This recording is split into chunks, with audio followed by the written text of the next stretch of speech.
Today we're going to go over how much income I get from Web3 gaming and how you can replicate similar results for yourself if you wish.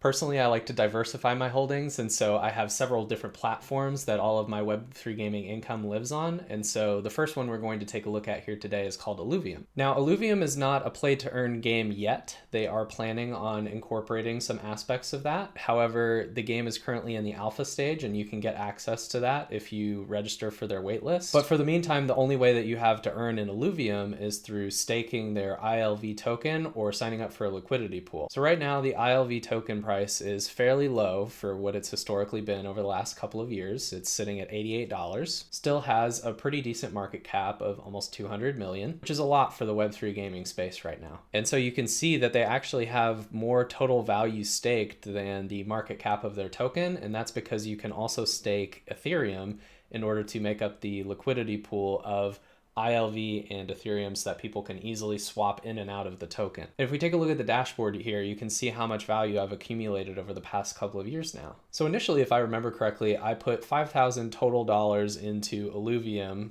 leaning more towards the liquidity providing segment than the actual just staking of the ILV token. The ILV token staking is less risky than providing liquidity because when you are participating in that liquidity pool, there's a prospect of what's called impermanent loss. And so that means that if prices get too out of whack, you could potentially lose out on money. So even with ILV token prices being less than what I had originally purchased them for, I'm still actually making money on my investment in them, which is pretty cool. You can see that I have accrued some pending rewards that I can claim. I do need to pay a gas fee on Ethereum in order to claim those, and what's called revenue distribution, which is another aspect that they haven't quite fully released yet. Whenever money is spent inside of the Illuvium ecosystem, that is going to get redistributed to the ILV token holders, of which, there is a majority of the company, so they're trying to spread the love, so to speak, therefore incentivize people to put up capital to pay for the development of the game. The reason I have revenue distribution here now is because we saw some of that revenue distribution being tested out through the land sale that they did in June of 2022. And eventually this will be the main constituent piece of staking your ILV, is you'll want to do it for the revenue distribution. So you can see here at the bottom that in current ILV prices, I'm getting about $4 a day in ILV, and that I've actually claimed almost 48 ILV total right now. Really cool to see that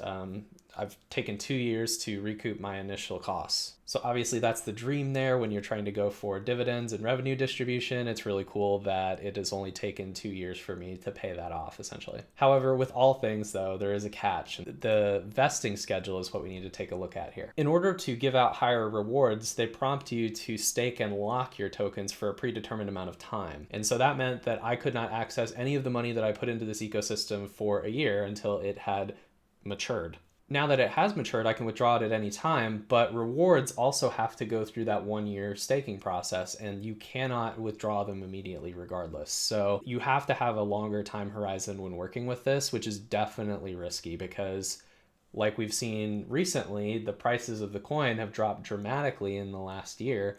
And so if you would have locked up a bunch of ILV tokens at $1,000 a piece, now you're unlocking the rewards at $88, which your ROI is not looking too hot in that case. So you can see here I have some of this SLP, which is the token that I have signed up for the liquidity pool and received in exchange. You stake that to their website. It's kind of an ordeal. It's a little complicated. I definitely wouldn't recommend it if you're new to this whole scene. And if we go to the last page here, we can see that I do still have some rewards that are in the tank here and will not be unlocked for quite a while. I'm pretty happy with how this is performing, and I'm excited for the full release of the game. But as with everything on this channel, these are all my own opinions, and I will never give you financial advice. Hopefully you can see that I'm providing a mostly unbiased opinion, or at least as much as I can muster. So now we'll move on to Gala Games, the second platform on the list. So here's my Gala Games inventory, and I do have quite a few NFTs in this ecosystem. However, I've made a few videos about Gala recently, and I've kind of cooled off on putting a whole bunch of money into them right now. I do think that long term, if they can correct a few gripes that I have personally, I will definitely put more money back in. But at the moment, there's just not a whole lot of ways to earn from this ecosystem right now.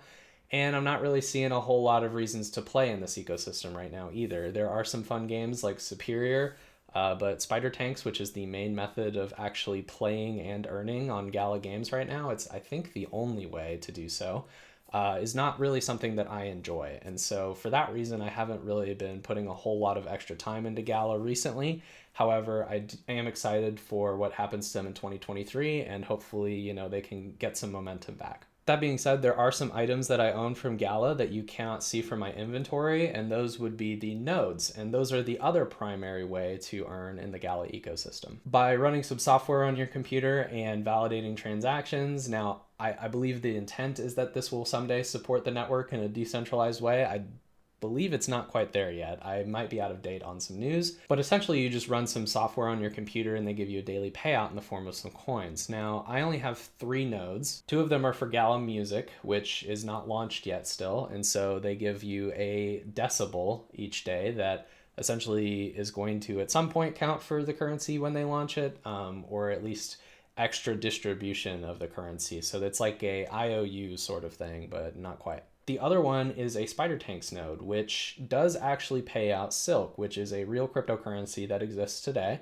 that you can spend in Spider Tanks in order to upgrade your tanks and convert into different items that are used in the game. So if we go to my recent activity here, you can see at the top that I had some transactions going on with Superior. I just gave out the 2 early access passes that I had promised to my community for watching the Superior video and leaving a comment. So if you did enter in that competition, check your inventory and see if you won. Congrats to those who did. And we do quite a few giveaways on the channel. In fact, I'm getting ready to post another one that is going to be exclusive to my private Discord community. So check the description if you'd like to get involved in that. But if we scroll down a little bit, we can see here that I've got some Silk distributions as well as some Decibel distributions. Now, to be quite frank, I haven't ran my node for about a month. I've just been busy. I haven't thought about it.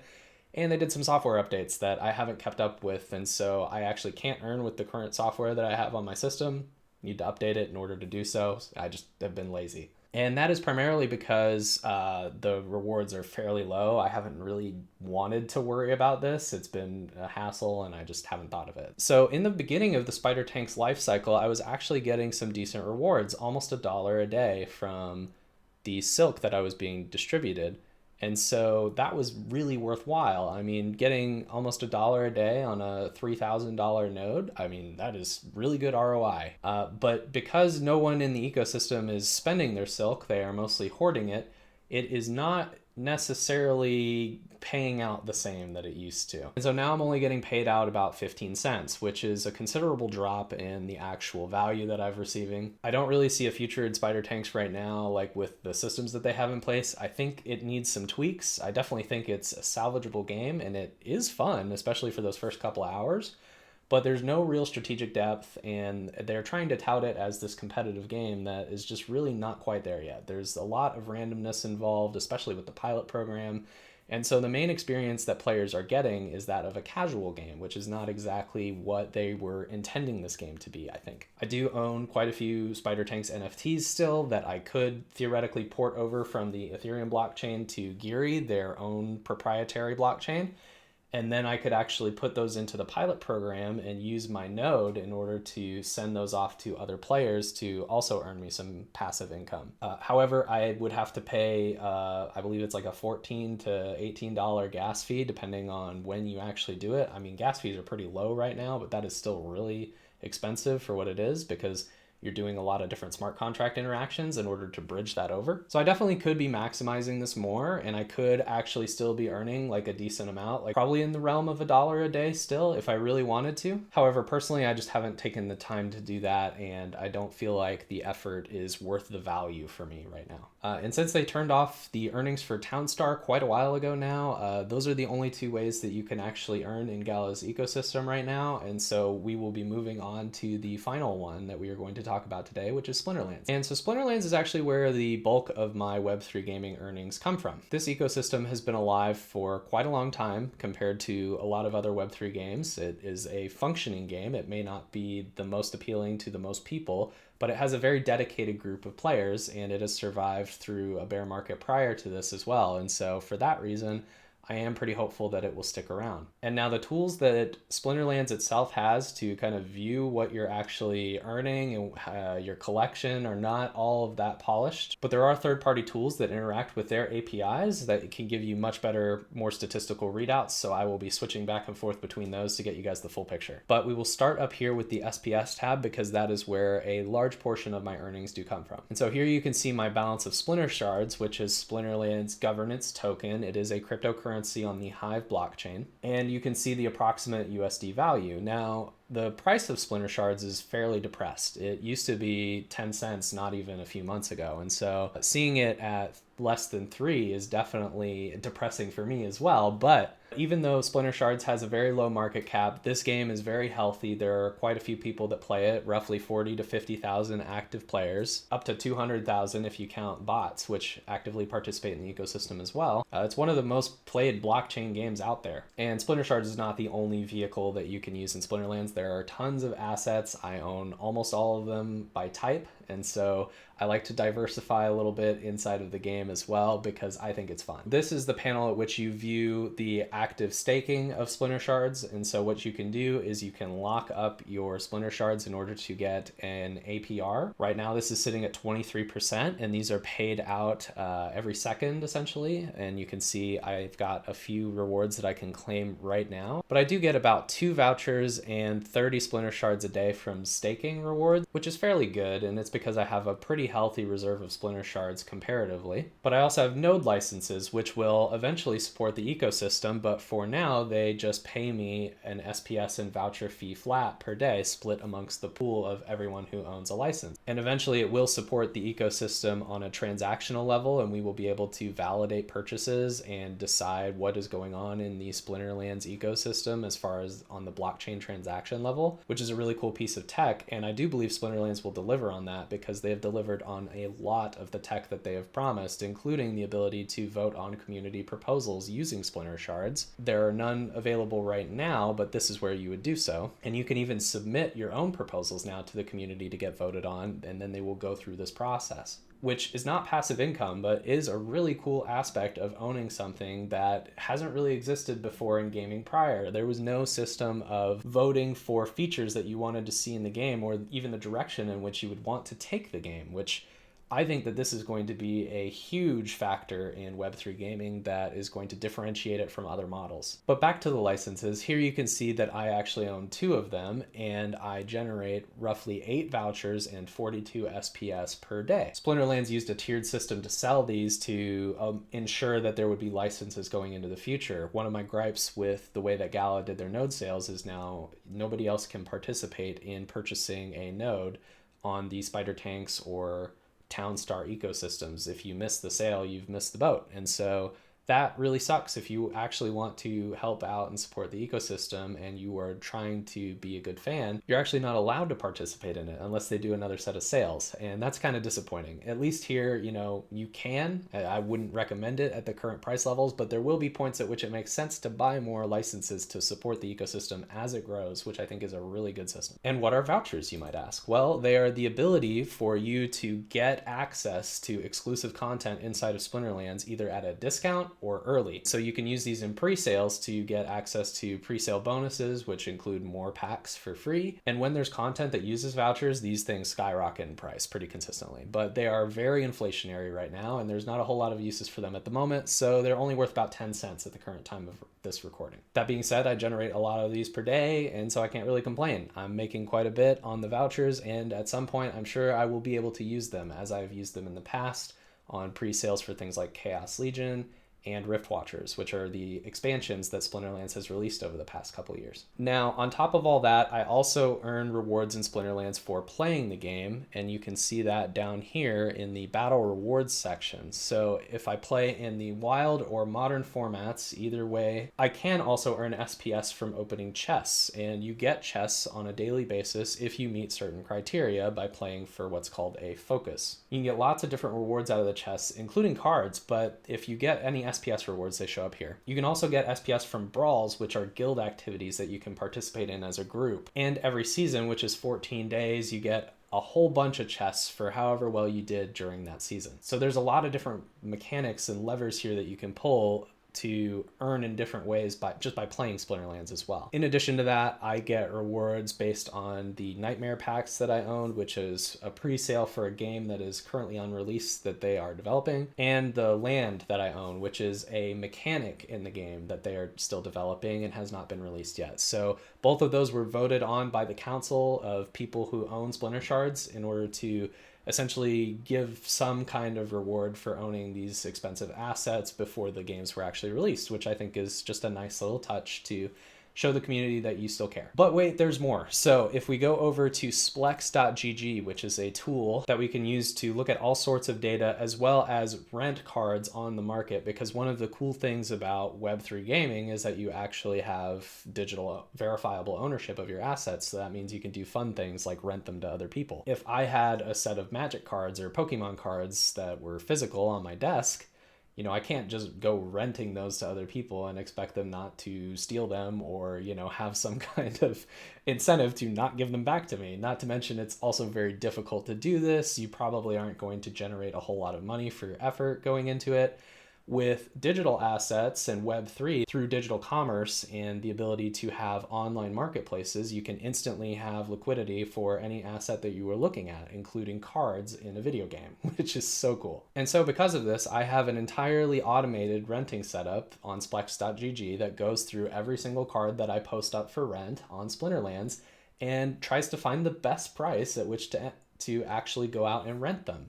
It's essentially an automated market maker, if you're familiar with the term in stock trading, but for renting out Splinterlands cards. And so I make about $1 a day just having these cards in my possession and deciding to rent out about $2,000 to $3,000 worth of them at any given time. And so while it's not amazing ROI, it is actually pretty good for considering this is a card game and I am getting people to pay me to play with the cards that I own in my collection that I would otherwise keep and not be getting any value out of. The cards that I typically rent are not something that I use competitively. They are just either pieces that I expect to appreciate, and so I'm speculating on, and in the meantime, I am earning some value from just holding them. Or they're older cards that I don't currently use because I play the modern format, and I just want to keep them for either sentimental reasons or, again, speculative reasons.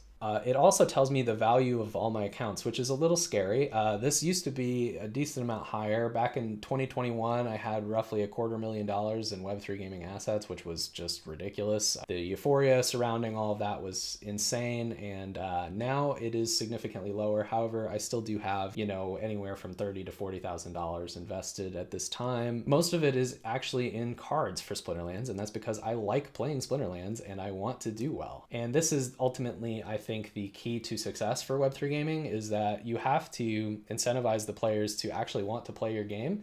If you have a game that is just an economic simulator, people will find ways to game that, and it will be difficult for you to keep up as a company while keeping in the black. If you can get a good mix of people who are there to play the game because they enjoy it and people who are there to play because they enjoy gaming the economics, personally, I enjoy to do both, the more power you have and the more staying power you have as a company. And so I think that as these games progress and we see more of them being developed and put out, and we finally get some games that are really fun and have a lot of mass appeal, we'll be able to see a renaissance in this space like nothing you've ever seen before. But again, I'm just speculating, and that's my opinion, so we'll see how it goes, won't we? I also have bot accounts that play Splinterlands for me in case I'm on vacation or I just don't feel like playing or have the time to do so. And so this enables me to continue to earn good rewards while not necessarily losing any rank or anything like that. The bots are actually pretty good at playing this game, which is surprising, but it makes it less of a chore, and it makes it so that I can continue to enjoy it without stressing myself out about whether I'm gonna, you know, make it to diamond or anything this season. So it's nice to have, and I do use it occasionally. Now, before we get into the final value that I'm accruing on a daily basis, I want to go over some of the points that may be obvious to some people as you've watched this video and may not be obvious to others who have clicked on this because of the title and thumbnail. There's no such thing as passive income. I have worked very hard to understand all of these systems. I have to keep up to date with a ton of knowledge in order to actually optimize these systems. Now, a lot of this work work has been done by myself in the past, and so I no longer have to do it. But essentially, I just front-loaded a lot of work for payoff now. These are also highly speculative vehicles, and if you do not have your finances squared away in other aspects of your life, I would highly not recommend that you do this. I am at the point in my life where I can risk all of this money and not be too concerned about it. I would certainly hate to see it go, but I'm not going to lose sleep over it. And that's because I worked really hard to increase my income and live more frugally. For me, this is a passion project. I work in Web3 gaming. I love Web3 gaming. I am here for the long haul. I really enjoy the type of games that lend itself well to this model. And I also really enjoy markets. And I was day trading actively as a job in 2020 for quite a while things were going crazy. And so this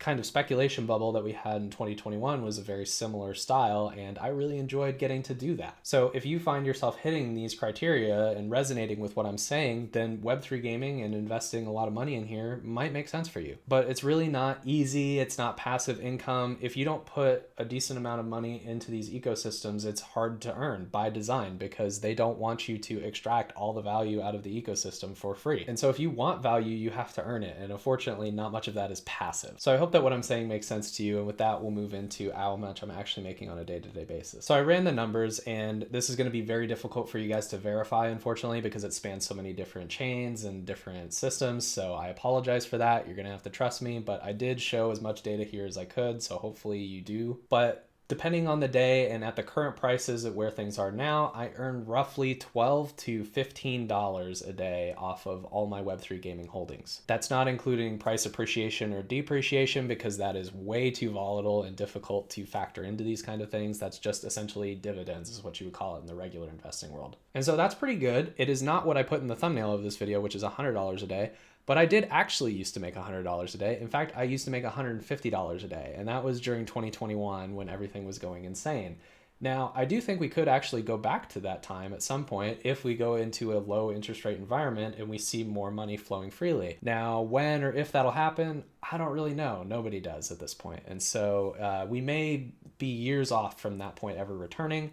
And I wouldn't count on it when you're going into these kind of things. Past performance does not indicate future results. And so you need to be careful that you're not picking a project that is going to keel over and die next week, for example. Just because I think that the space as a whole is going to be okay does not mean that every individual participant is going to be okay. It's kind of like the dot-com bubble where a lot of those internet companies that were around prior to that run-up disappeared afterwards. And so will these 3 gaming companies be around in a couple of years? I can't say. I really hope so, obviously, but I really don't know. If I had a crystal ball, I would not be talking to you here on YouTube. Now, if you can believe it, I actually traded over $1 million in volume in 2021 on NFTs alone. But I made a lot of mistakes on the way, and if you want to ensure that you don't make them, check out this video here on screen now. I give you some of my insights into the process and show you the ropes of speculation, so I hope to see you over there. But that being said, I hope you enjoyed this overview of my passive income and my thoughts on that topic in general. I try to be as transparent with you guys as possible, and I hope that you appreciated that. And with that, thanks, and I'll catch you in the next one.